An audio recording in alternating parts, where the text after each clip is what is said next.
एक बार की बात है जब गौतम बुद्ध जी मगध राज्य के एक गांव में ठहरे हुए थे। गांव से थोड़ा बाहर एक मोची अपने परिवार के साथ रहता था। उस मोची के घर के पास एक तालाब था। एक दिन रोज की तरह सुबह मोची तालाब किनारे पानी लेने गया।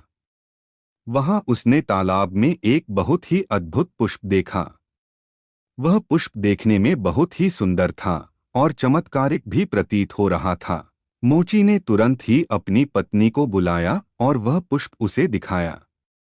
मोची की पत्नी आध्यात्मिक और धर्म में आस्था रखने वाली थी। वह पुष्प को देखते ही समझ गई कि जरूर कल यहाँ से गौतम बुद्ध जी गुजरे होंगे, उन्हीं के प्रताप से यह पुष्प खिला है।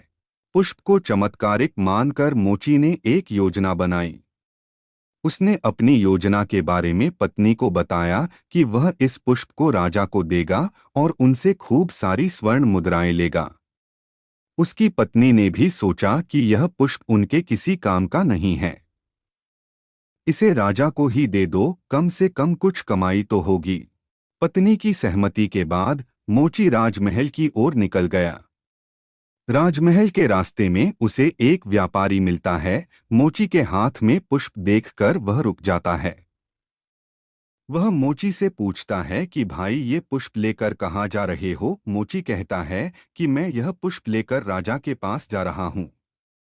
इसे राजा को भेंट करके मैं राजा से मुँह मांगा इनाम लूंगा। व्यापारी ने मोची को प्रस्ताव दिया कि तुम ये पुष्प मुझे दे दो, बदले में मैं तुम्हें 100 स्वर्ण मुद्राएं दूंगा। मोची सोच में पड़ गया।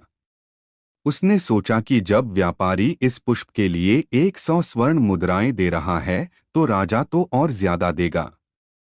यही सोचते हुए उसने व्यापारी को पुष्प देने से मना कर दिया।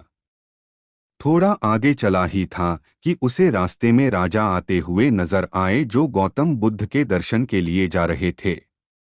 राजा भी मोची के हाथ में वो दिव्य पुष्प देखकर अचंभित हो गए। राजा ने मोची को पुष्प के बदले 1000 स्वर्ण मुद्राएं देने के लिए कहा।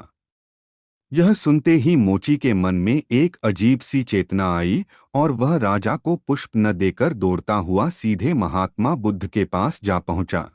महात्मा बुद्ध जी मोची को देखकर हैरत में पड़ गए। उन्होंने मोची से पूछा तो मोची ने उन्हें सारी बात बताई।